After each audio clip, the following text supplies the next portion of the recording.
సంస్కృతి సంపద YouTube channel తరపున అందరికీ స్వాగతం. భారత స్వాతంత్ర్య సంగ్రామ ఉద్యమం శీర్షికలో శ్రీ ఎన్ రామ్మోహన్ గారు ధారావాహిక ప్రసంగం చేస్తున్నారు. వారి ధారావాహిక ప్రసంగంలో ఈరోజు 28వ ప్రసంగం చేస్తున్నారు. శ్రీ రామ్మోహన్ గారికి స్వాగతం. Thank you sir.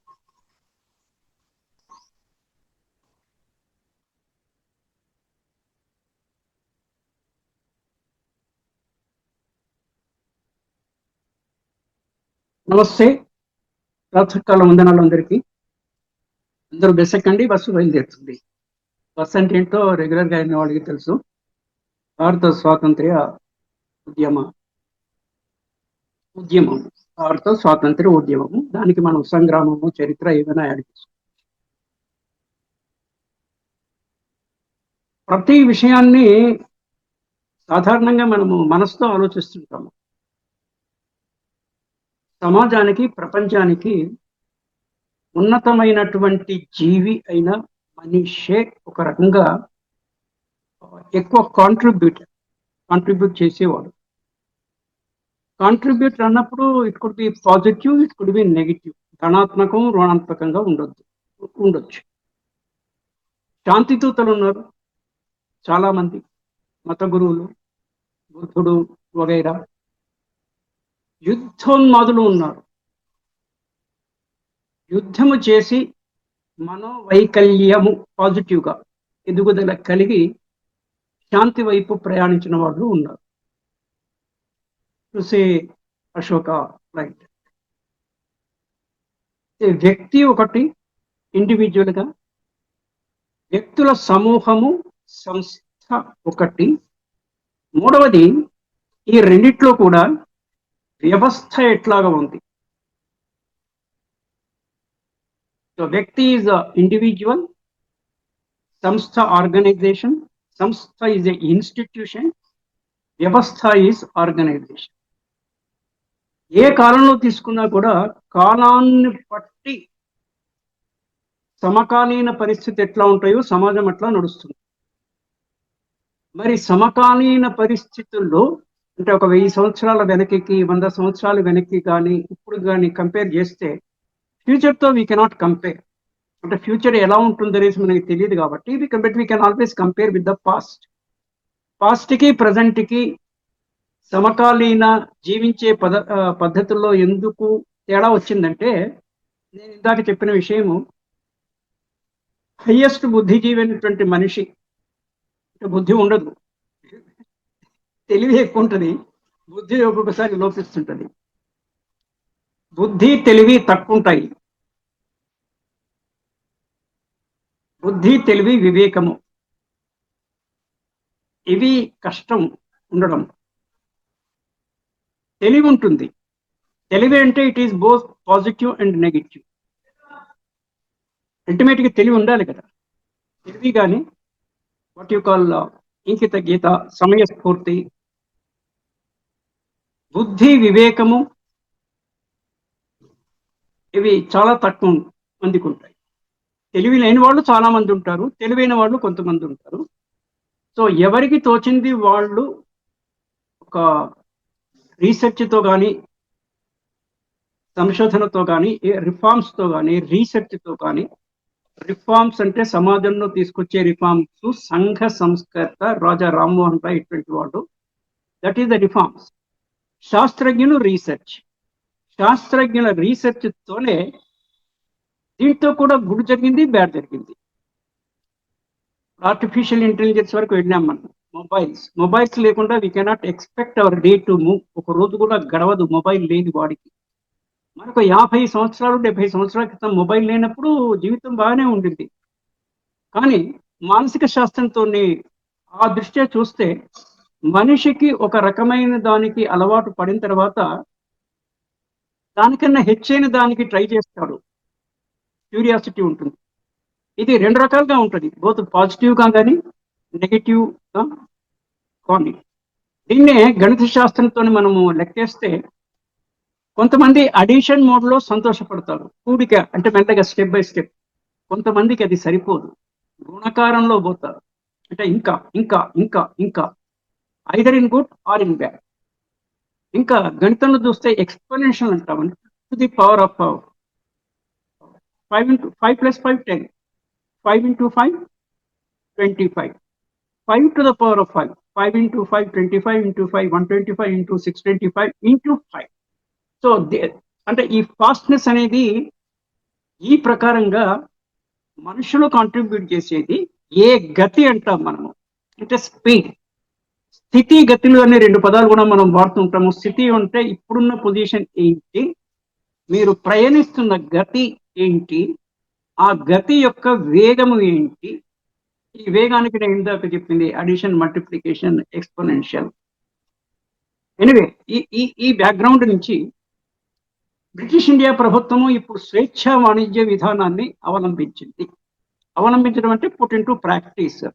స్వేచ్ఛా వాణిజ్యము, free trade concept, FTC, free trade concept. విధానం అంటే ప్రొసీజర్, పాలసీ అని. అంటే బ్రిటిష్ వస్తువులు భారతదేశంలో ప్రవహించడానికి ఏ ఆటంకాలు లేదు. వాళ్ళు ఎడితిరిగిందంటే ఎప్పుడైనా కూడా ఎగుమతి దిగుమతి వస్తువుల విషయంలో ఇట్ ఈస్ ఎగుమతి దిగుమతి. ఇంగ్లీష్ లో ఈడీ, అంటే నేను తెలుగులో ఈ ఇంగ్లీష్ ఆల్ఫాబెట్స్ ఈడీ రాస్తే ఎగుమతి దిగుమతికి షార్ట్ ఫామ్. ఈడీ ఇంగ్లీష్ లో రాస్తే షార్ట్ ఫామ్ ఎన్ఫోర్స్మెంట్ డైరెక్టరేట్ అంటాము.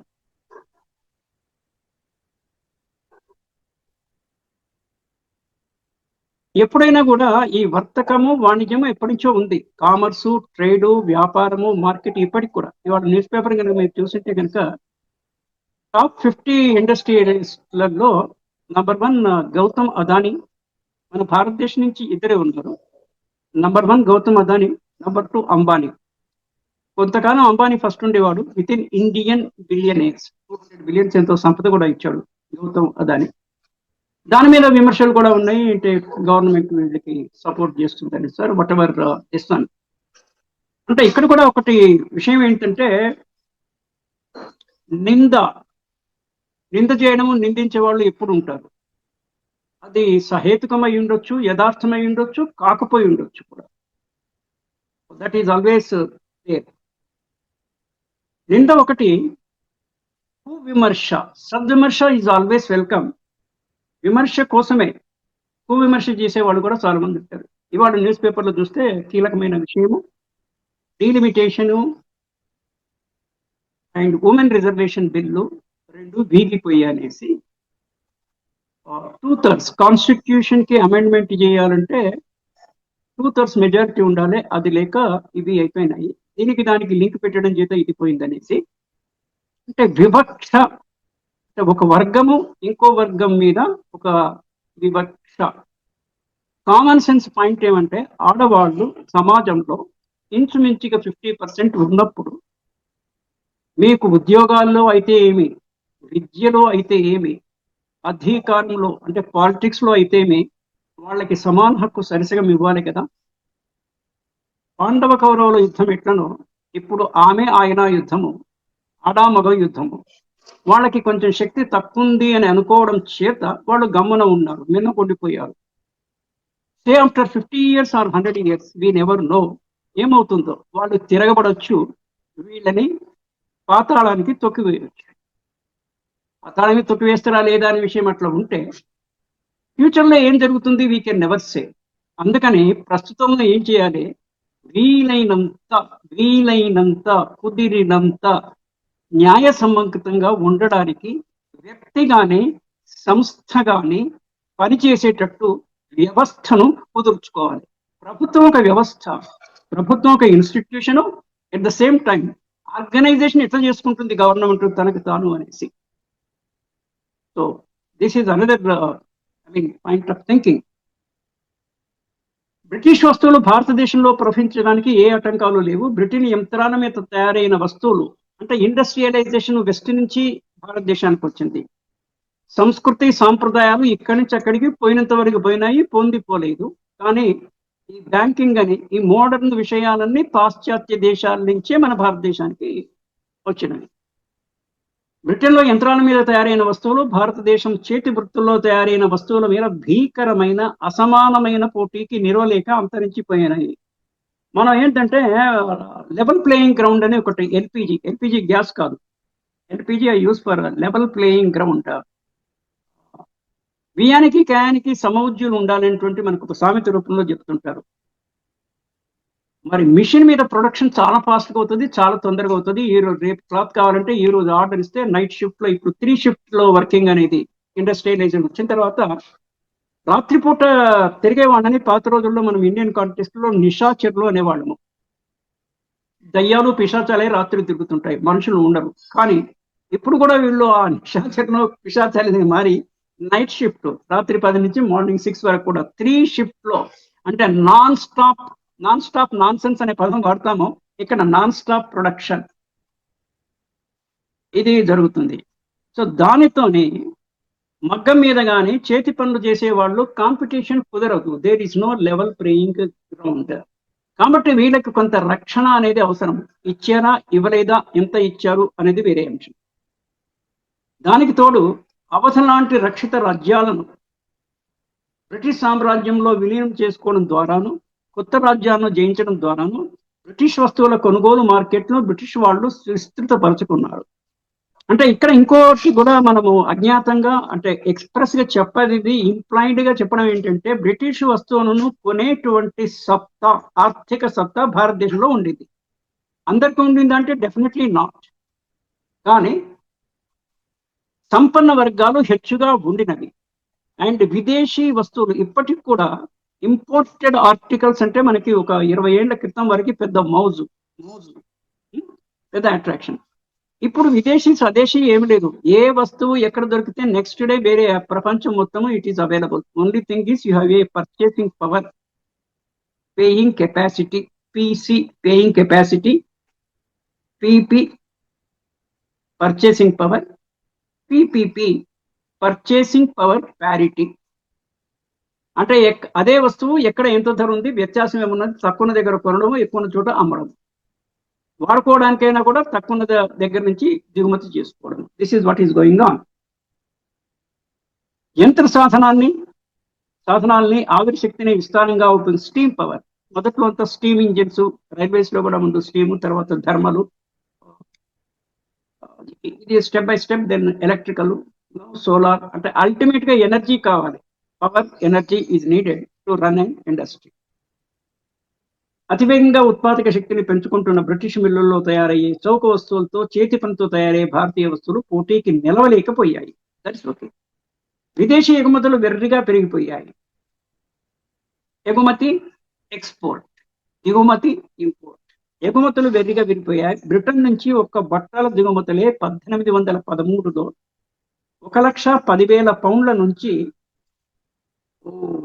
మల్టిపుల్, ఈ ఫిగర్ కూడా చాలా ఎక్కువ ఉంది. అంటే 1,10,000 నుంచి, ఇందాక నేను చెప్పాను, exponential growth in the export to India from British only in textiles.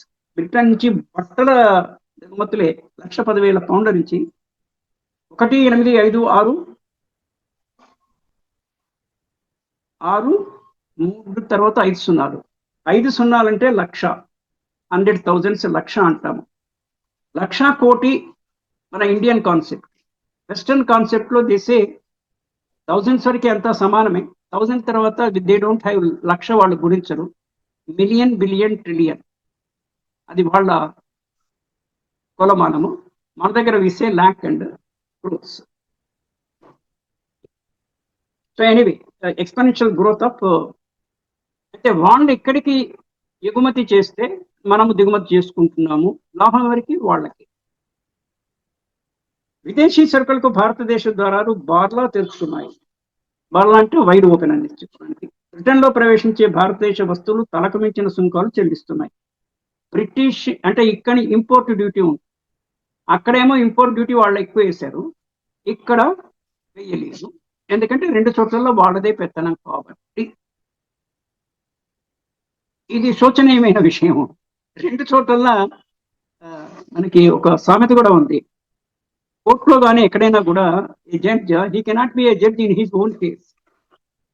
ఎక్కడైతే జడ్జి ముద్దాయి కింద వచ్చే అవకాశం ఉంటుంది కదా. అతను కూడా వ్యక్తి కనుక he cannot argue his own, he cannot judge be a judge of his own case. కానీ ఇక్కడ రెండు వైపులు వీళ్ళే. కొంతమంది చదరంగము వేరే ప్లేయర్ లేనప్పుడు వీళ్ళకి ఆడాలనే పిచ్చి ఉన్నప్పుడు అటువైపు స్టెప్స్ ఇటువైపు స్టెప్స్ వీళ్ళు వేస్తారు. అఫ్ కోర్స్ ఇప్పుడున్న దాంట్లో కంప్యూటర్ తోనే మనం చెస్ గేమ్ ఆడొచ్చు, ఒకవైపు కంప్యూటర్ ఒకవైపు మనము, అది ఓకే. కానీ ఇతనే ఇటొకటి స్టెప్ అటువైపు అటే అంటే ఇది అది రెండు ఆయనకే తెలుస్తాయి కదా. అని 1824లో భారతీయ నేత వస్త్రాలు బ్రిటన్లో 67.5% దిగుమతి సంఖ్యకు చెల్లించాయి. 67.5% అంటే చాలా ఎక్కువ కదా. భారతీయ బ్రిటన్లో దిగుమతి అంటే ఇంపోర్ట్, ఎగుమతి అంటే రైట్. ఓకే. ఇప్పటి వరకు ఇండియా నూలు, సిల్క్, నూలు అంటే కాటన్, సిల్క్ పట్టు, ఇంగ్లాండ్లో దేశీయ వస్త్రాల మీద కన్నా 50-60%. ఇదంతా ఈ కమర్షియల్ ఎక్స్ప్లాయిటేషన్ అనొచ్చు మనం. Commercial and economic exploitation. Exploitation అంటే ఇట్స్ ఏ నెగిటివ్ కాన్ఫిడెన్స్ లో వేరే వాళ్ళని పీల్చి పిప్పి చేయడం ఎక్స్ప్లాయిటేషన్. ఏ సుంకాలు చెల్లించిన అవసరం లేకుండా బ్రిటిష్ ఉత్పత్తులు ఆ దేశం మీద రుద్దబడ్డాయి. బ్రిటిష్ సరుకుల మీద అంతకన్నా ఎక్కువ దిగుమతి సుంకాలు. ఇది okay, it's not trade related politics. Trade related politics, TRP. మనము టీవీలో టిఆర్పి రేటింగ్స్ అంటాము. ఇది అలా కాకుండా trade related politics. Trade related politics ఎందుకు? ఎకానమీ. అల్టిమేట్ గా డబ్బు డబ్బు డబ్బు, ధనమూలం ఇదం జగత్. భారతదేశ సంపద హరణము క్షీణించిపోవడము అంటే వాళ్ళు తీసుకెళ్ళడం మూలాన. గుడ్డిలో వెళ్ళ కొంత జరిగింది ఏంటంటే, ఇక్కడ బ్రిటిష్ టైంలోనే railway line 6000 miles or something, it is a figure somewhere, వాళ్ళు వేయడము జరిగింది. కొంత అంటే the western or the modern way of this one జరిగింది. మనదేమో మరి పురాతనమైనటువంటి పద్ధతి. ఇంకోటి భారతదేశంలో జరిగింది ఏంటంటే, మనం భారత కాలంలో, రామాయణ కాలంలో కూడా అస్త్ర విద్య, శస్త్ర విద్య, మంత్రించి బాణాలను వేయడము, అది శోధించి ఎక్కడుంటే, అభిమన్యుడి దగ్గర 3 బాణాలు ఉండేవట చెప్తుంటారు. ఒక బాణము it will trace the enemy. ఇప్పుడు జరుగుతున్న యుద్ధంలో కూడా అదే కదా. కొహిమేనిని చంపింది వాళ్ళ ఎక్కడ ఉన్నారు అనేసి వెతికి పట్టుకునేసి, లాస్ట్ టైం బిన్ లాడెన్ చంపింది కూడా పిన్ పాయింటెడ్ గా. సో ఇది అప్పుడే ఉండింది. కానీ తేడా ఎక్కడ అంటే, అయితే అభిమన్యుని 3 బాణాల్లో ఒకటి it will identify, second one it will reach, and the third one it will kill him. So అభిమన్యుడు అంటే ఇంకా యుద్ధము ఎవరికి ఏ కీర్తి ఏది రాదనేసి శ్రీకృష్ణుడు మహామాయావి, పాజిటివ్గా భగవత్ స్వరూపం కదా. సో ఆయన అభిమన్యుడిని అంతం చేయిస్తాడు. ఎలా? పద్మం వ్యూహంలో వాళ్ళ ఫాదర్స్ ఎవరు వేరే చోట ఎంగేజ్మెంట్ వేరే చోట చేయించి ఇతను లోపలికి వెళ్ళగలడు కానీ తిరిగి రాలేదు. అది కూడా అర్జునుడు సుభద్రకి చెప్తున్నప్పుడు మధ్యలో వచ్చి ఈయన తీసుకెళ్తాడు. లోపల వెళ్ళేది ఈయన గర్భస్థ శిశు. మెమరీ చూడండి ఎంత టాప్ లెవెల్ మెమరీ. ఒకటి అభిమన్యుడు, ఇంకొకటి ప్రహ్లాదుడు. తల్లి గర్భంలో ఉండగానే they use to grasp things. So పద్మవ్యూహంలోకి వెళ్ళడం మటుకు తెలుస్తుంది, రావడం తెలీదు. Because of that he could not. ఆ రకంగానే ఇంకొక పెద్ద ఇది ఉంది మహాభారత సీరియల్లో, అవన్నీ పాత సీరియల్లో ఇవన్నీ షోన్. ఆయన కూడా అస్తమాన వీరుడు, ఆయన ఒక్కడు చాలు. ఇంతమంది ఇన్ని రోజులు ఇంతమంది చావాల్సిన పని లేదు. కానీ కృష్ణుని మాయా దీంట్లో, భగవంతుని దీంట్లో ఇంతమంది చావాల్సిన విషయం కూడా ఉంది. దానికి కూడా ఒక కథ ఉంది. బ్రహ్మహత్య పాతకము శివునికి అంటినప్పుడు శివుడు బ్రహ్మను కొడతాడు ఏదో కాంటెక్స్ట్ లో, అతను పార్వతి కనుక చూశాడని. ఇవన్నీ ఎంతవరకు నిజాలు అని కాబట్టి స్పిరిట్ పట్టుకోవడం దాంట్లో. అప్పుడు ఆ చేతికి, శివుని చేతి నుంచి ఆ బ్రహ్మహత్య పాతకము ఆ ఫేస్ ఊడొచ్చి ఈయన చేతికి పట్టుకొని అది పోవట్లేదు. అల్టిమేట్లీ అతనికి ఏంటంటే, రానున్న రోజుల్లో దీనికి బలి ఇస్తాము అంటే, దీనికి ఏదైనా తప్పు చేసినప్పుడు బలి ఇవ్వాలి అని. కురుక్షేత్ర సంగ్రామంలో ఎన్నో అక్షోహిణుల సైన్యం వస్తుందనే మాట మీద, ప్రామిస్ మీద, అప్పుడు ఆ చేతి నుంచి తలబోదు, చాలా ఇబ్బంది కదా. ఓకే, అది కాకుండా చేతే మంటమండి. ఓకే, ఇదంతా వేరే పాయింట్. నేను కొంత సందర్భానుసారంగా తోచిన విషయాలు లింక్ చేయడం. ఈ విధంగా తూర్పు ఇండియా కంపెనీ వాణిజ్య విధానము 1813 దరిమిల పరిశ్రమల అవసరాలకు అనుగుణంగా రూపొందించబడింది. భారతదేశాన్ని బ్రిటిష్ ఉత్పాదుల వాడకందారుగా, అంటే ఇక్కడ కన్జ్యూమర్స్ కింద తయారు చేశారు. ప్రోడక్ట్ వాళ్ళది, మనం వాడాలి, మనం డబ్బులు కట్టాలి. ఇది కథ. ముడి పదార్థాల సరఫరాదారుగా మార్చి చేయటమే కంపెనీ వాణిజ్య విధానము. ఇక్కడి నుంచి రా మెటీరియల్ వెళ్ళాలి, ఫినిష్డ్ గుడ్స్ వాళ్ళు అక్కడ తయారు చేసుకొని మళ్ళీ వాళ్ళు ఇక్కడికి పంపిస్తారు. ఇప్పుడు కూడా ఆ పాయింట్ ఉంది.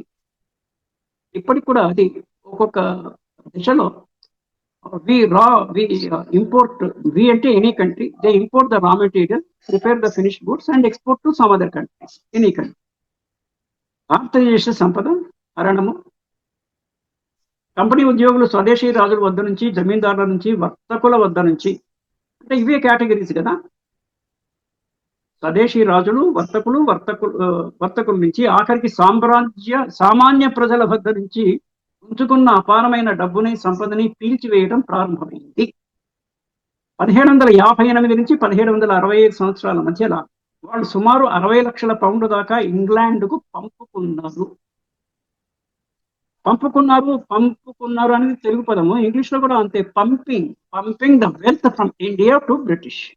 పంపింగ్ ఇంగ్లీష్ లో అన్నా, తెలుగులో పంపు అన్నా అంతా ఒకటి. 1765లో బెంగాల్ నవాబు భూమి శిస్తు మీద వచ్చిన మొత్తం ఆదాయానికి ఇది 4 రెట్లు. సరే, ఇదంతా రెగ్యులర్ స్టాటిస్టిక్స్. నిక్కచ్చిగా ఎంత సంపద హరింపబడింది ఇప్పటిదానికా లెక్కలు తేలనే లేదు. రాశికి సంబంధించి చరిత్రకారులు విభేదించారు. బెంగాల్ సంపదను విపరీతంగా పీల్చివేశారన్న వాస్తవాన్ని బ్రిటిష్ అధికారులంతా ఏకగ్రీవంగా ఒప్పుకున్నారు. ఆ రోజుల్లో Bengal was a very culturally rich and financially, economically also rich. రవాణా కమ్యూనికేషన్ లో అభివృద్ధి. ఇది కొంచెం మనకి బెటర్ అయింది because of the British rule. Because ప్రకృతిలో ఏముందంటే 100% గుడ్ ఎక్కడ ఉండదు, 100% బ్యాడ్ కూడా ఉండదు. అయితే పాయింట్ ఏంటంటే percentage of good should be more than the percentage of the bad. That is what is expected. 19వ శతాబ్దము మధ్యకాలము. 19వ శతాబ్దం అంటే 1801 ఆన్వర్డ్స్. మధ్యకాలంలో అంటే 1850s భారతదేశంలో రవాణా సాధనాలు చాలా వెనుకబడి ఉన్నాయి. నా చిన్నప్పుడు నాకు తెలిసి పల్లెటూళ్ళలో, నేను ఫస్ట్ 10 years వరకు గ్రామీణ వాతావరణంలో పెరిగితే పిల్లబాట, బడ్డిబాట అని 2 ఉండేవి. రోడ్లు కూడా లేవు. మట్టి రోడ్లు, కచ్చా రోడ్, పక్కా రోడ్ అంటాము. కచ్చా హౌస్, పక్కా హౌస్ అంటాము. కచ్చా రోడ్లే లేవు. బండి బాట అంటే ఆ బాట ఎంబడి తిరగడం చేత బాట ఏర్పడింది. దట్ ఈస్ బండి బాట. పిల్లబాట అంటే షార్ట్ కట్ లో నడిచి వెళ్ళడానికి, కంచెలు పొలాల మధ్య నుంచి నడిచి వెళ్ళడానికి సైకిల్ పోతుంది పిల్లబాట. పెడల్ సైకిల్ రోజుల్లో, not motor cycles, pedal cycle. So అటువంటి రవాణా పద్ధతి అంతవరకే ఉండింది, అంటే most undeveloped. And Weaver on dependent on the animals. వ్యవసాయానికి దానికంతా ఎద్దులు, బర్రెలు, గేదెలు, వీటి మీదనే, పశు సంపద మీద ఆధారపడిన వ్యవసాయము. Not a mechanised farming what is now. ఎద్దు బండి, ఒంటె, బరువు మోసే గుర్రము, వేరే రవాణా సాధన అంటూ లేవు. బ్రిటిష్ సరుకులు భారీ ఎత్తున దేశము నల్లడల, ఎవ్రీవేర్ అన్నదానికి విస్తరించాలన్నా, బ్రిటిష్ పరిశ్రమకు అవసరమైన ఇండియా ముడి పదార్థాలని సేకరించి పంపాలన్నా, అంటే ఓడరేవులకు చేర్చాలి కదా, అంటే వాళ్ళ అవసరం కోసమే డెవలప్ చేశారు ఇక్కడ ట్రాన్స్పోర్ట్ ని. తదుపరి కాలంలో మనకి అది ఉపయోగపడింది, దట్స్ ఎ డిఫరెంట్ క్వశ్చన్. కానీ మన మీద ప్రేమతో నేను చేయాల, వాళ్ళ అవసరాల కోసము తగ్గట్టుగా రవాణా సౌకర్యాలను పెంచుకొని, రవాణా as well as communication, or we say transport and communication.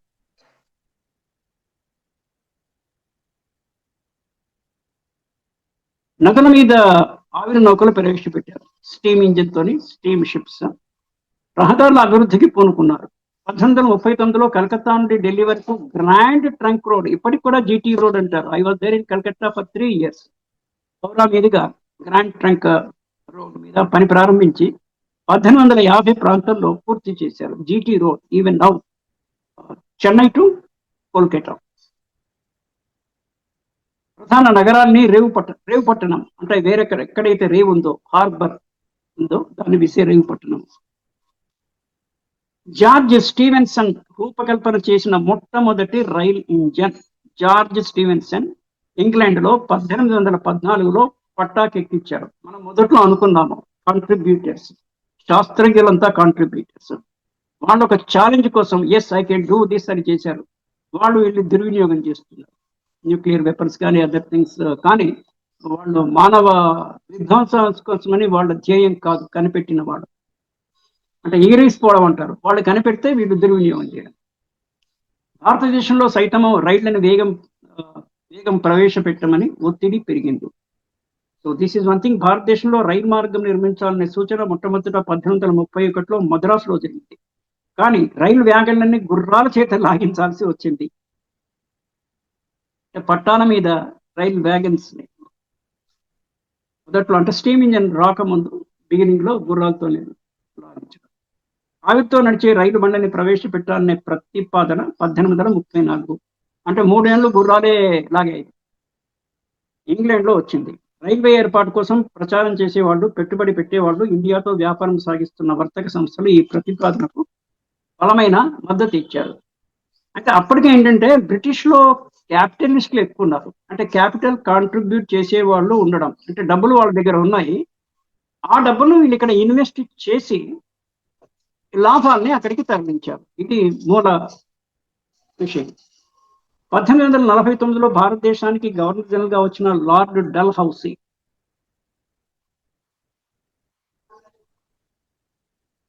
Railway మార్గాల శీఘ్ర నిర్మాణానికి గట్టి మద్దతునిచ్చినారు.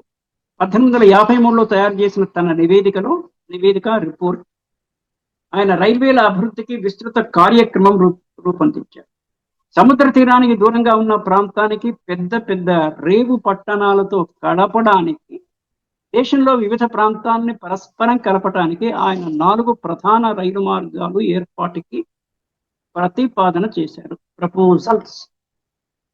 1869 నాటికి దేశంలో 4,000 మైళ్ళకి పై చులుకు రైలు మార్గాలు ఏర్పడ్డాయి. వీటిని 5% గ్యారంటీ పొందిన ప్రైవేట్ సంస్థలు నిర్మించాయి. ఇప్పుడు కూడా టోల్ ట్యాక్స్ అంతా కాంట్రాక్ట్ ఇస్తారు, ముందే అడ్వాన్స్ గా డబ్బులు తీసుకొని. మనకి ఓఆర్ఆర్ వీటి మీద టోల్ ట్యాక్స్ ఉంది కదా, ఇవన్నీ ప్రైవేట్ కంపెనీలకి గుత్త అనే టైప్ లో వాటెవర్.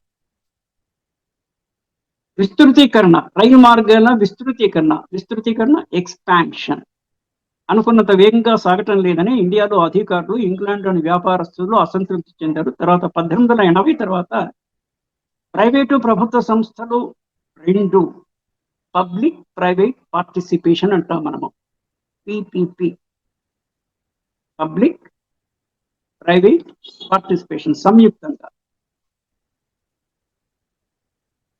ప్రైవేట్ సంస్థలు 2 రైల్వే నిర్మాణాన్ని చేపట్టాయి. 1905 నాటికి, 1905 అంటే కొంచెం మనకి we are near to the present తీసుకుని, జస్ట్ 110 years బ్యాక్. అంటే మనకి ఎంతో కొంత మన పేరెంట్స్ తాతల ద్వారా 20th century బిగినింగ్ నుంచి ఏం జరిగింది అనేసి మనకి కొంచెం ప్రత్యక్ష అంటే ఇండైరెక్టే, but still direct in the sense that మనం విన్నాము, ముఖతః విన్నాము మన గ్రాండ్ పేరెంట్స్ నుంచి కానీ పేరెంట్స్ నుంచి. 1905 నాటికి 28,000 మైళ్ళ రైలు మార్గాల నిర్మాణం పూర్తయింది. It's a good achievement. దీన్ని విషయంలో ఇన్ఫ్రాస్ట్రక్చర్ అంటాము.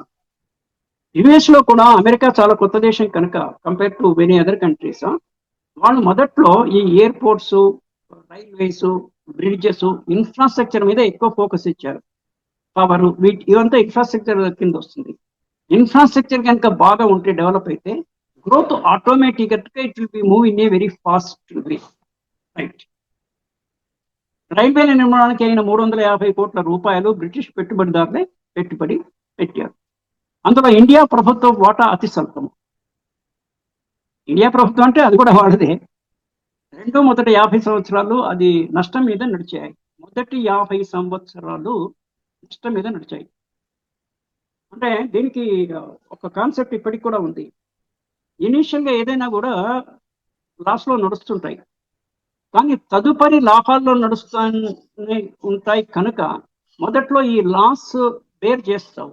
లాస్ బేర్ చేయాలంటే లాస్ బేరింగ్ కెపాసిటీ ఉండాలి ఆ కంపెనీ ఆర్థికంగా. మొదట్లో ఒక 4-5 years లాస్ బేరింగ్ కెపాసిటీ ఉంటే ఒక లెవెల్కి ఏమవుతుందంటే no loss no profit, no loss no profit ఆ స్టేజ్కి వస్తుంది. ఇక అది అయిన తర్వాత ప్రాఫిటే ప్రాఫిట్. ఓకే, పెట్టిన పెట్టుబడి మీద వడ్డీ కూడా కట్టలేని స్థితిలో ఉన్నాయి. Right, okay. ఇది ఇలా అయితే బ్రిటిష్ వాడు సమర్థవంతమైన ఆధునిక తంతి తపాలా వ్యవస్థను ప్రవేశపెట్టారు. పోస్టల్ ఇది నేను విజయవాడలో ఫ్యాకల్టీ ఇన్ఛార్జ్గా ఉన్నప్పుడు ఇండియన్ బ్యాంక్ ట్రైనింగ్ కాలేజీకి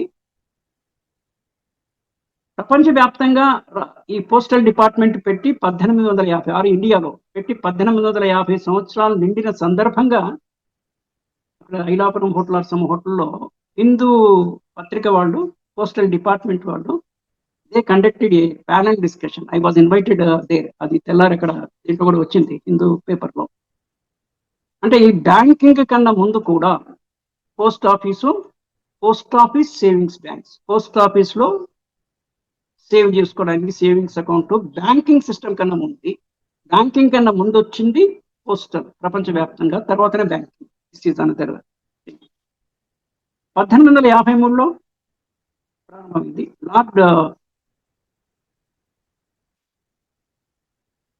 మొట్టమొదటి టెలిగ్రాఫ్ లైన్. పోస్ట్ వేరు, పోస్టల్ సర్వీసెస్ వేరు, టెలిగ్రాఫ్ వేరు. నేను కూడా చిన్నప్పుడు అంటే 1970s వరకు ఈ టెలిగ్రాఫ్ సిస్టమ్ ఉండేది. Telegram and what we say long distance trunk calls, PP calls, particular person, ఆ మనిషి వస్తేనే ఛార్జ్ అవుతుంది, లేకపోతే కాదు. ఇవన్నీ గత చరిత్ర దాదాపుగా, అంటే లేటెస్ట్ హిస్టరీ. దేశం ఎక్కడికి చేరాల్సిన ఉత్తర బ్యాంకైనా అర్ధనా రేటు, అణా అంటే 6 పైసలు, అర్ధనా అంటే 3 పైసలు, చేరాల్సిన దూరాన్ని బట్టి పోస్టేజ్ వసూలు చేసే పద్ధతి అమల్లో ఉండేది. భూమి శిస్తు విధానము కంపెనీ వ్యాపారానికి, లాభాలకి, పరిపాలన నిర్వహణకి అయ్యే ఖర్చుకి, ఈ దేశంలో బ్రిటిష్ సామ్రాజ్య విస్తరణ కోసం సాగించిన యుద్ధాలకి డబ్బు ఇప్పుడు జరుగుతుంది అదే కదా. Americans are revolting against the Trump. మా డబ్బులని నువ్వు యుద్ధం మీద అనవసరంగా ఖర్చు చేస్తున్నావు. స్వదేశీ ప్రభుత్వము అతి పురాతన కాలం నుంచి పండిన పంటలో కొంత భాగాన్ని భూమి శిస్తు కింద వసూలు చేసేది. నేరుగా అధికారులను నియమించి లేదా జమీందారుని వగైరా మధ్యవర్తుల్ని పెట్టి భూమి శిస్తు వసూలు చేస్తుంది. శాశ్వత శిస్తు పద్ధతి. శాశ్వత శిస్తు పద్ధతి అన్నప్పుడు ఎన్టీ రామారావు పీరియడ్లో సీఎంగా ఉన్నప్పుడు వెహికల్స్ మీద లైఫ్ ట్యాక్స్ ఇంట్రడ్యూస్ చేశారు. అంటే ఒకసారి జీవిత ట్యాక్స్ కడితే సరిపోతుంది అనేసి. అది ఎందుకంటే వాళ్ళకి కొంత క్యాపిటల్ రాబట్టుకోవడానికి, క్యాపిటల్ అవసరం కదా, గవర్నమెంట్ రన్ చేయడానికి కూడా డబ్బులు అవసరం కాబట్టి అది ఇంట్రడ్యూస్ చేశారు. Still it is going on. శాశ్వత శిస్తు పద్ధతి. From here we will continue tomorrow and we will stop for here today. నమస్తే, థ్యాంక్ యూ. Done sir. భారత స్వాతంత్ర్య సంగ్రామ ఉద్యమం శీర్షికలో ధారావాహిక ప్రసంగం చేసిన శ్రీ రామ్మోహన్ గారికి ధన్యవాదాలు. Thank you sir.